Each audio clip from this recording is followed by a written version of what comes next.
ভয়াবহ হেলিকপ্টার দুর্ঘটনায় ইরানের প্রেসিডেন্ট ইব্রাহিম রাইসি ও পররাষ্ট্রমন্ত্রী হোসেন আমির আবদুল্লাহিয়ান সহ 9 জনের মৃত্যুর ঘটনায় প্রাথমিক তদন্ত প্রতিবেদন প্রকাশ করেছে ইরান। দেশটির সশস্ত্র বাহিনীর প্রধান গেল বৃহস্পতিবার এ প্রতিবেদন প্রকাশ করে। তদন্ত প্রতিবেদন বলছে, দুর্ঘটনার আগ পর্যন্ত পুরোটার সময় নির্দিষ্ট রুট ধরেই চলছিল হেলিকপ্টারটি। এমনকি দুর্ঘটনার প্রায় 1.5 মিনিট আগেও ইব্রাহিম রাইসিকে বহনকারী হেলিকপ্টারটির পাইলট বহরের অন্য 2 হেলিকপ্টারের সঙ্গে যোগাযোগ করেছিল বলেও জানা যায় প্রতিবেদন থেকে।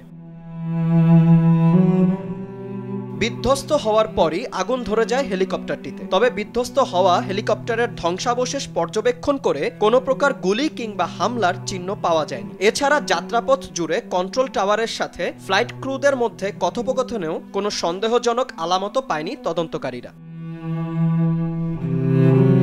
তবে উঁচু নিচু দুর্গম ভূপ্রকৃতি, বৈরী আবহাওয়া ও কুয়াশার কারণে উদ্ধার অভিযান ব্যাহত হয়েছে বলে জানায় প্রতিবেদনটি, যার কারণে দীর্ঘায়িত হয়েছে দুর্ঘটনাস্থলে পৌঁছানোর প্রক্রিয়াও।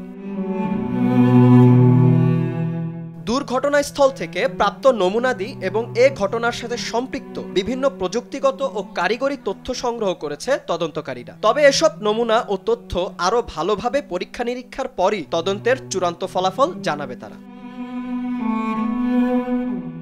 গেল 19 মে তেব্রিজে ফেরার পথে আজারবাইজানের সীমান্তবর্তী জোলফা এলাকায় বিধ্বস্ত হয় হেলিকপ্টারটি। এতে হেলিকপ্টারে থাকা দেশটির প্রেসিডেন্ট ইব্রাহিম রাইসি ও পররাষ্ট্রমন্ত্রী সহ সকলেই নিহত হয়। বিন ইয়ামিন, RTV।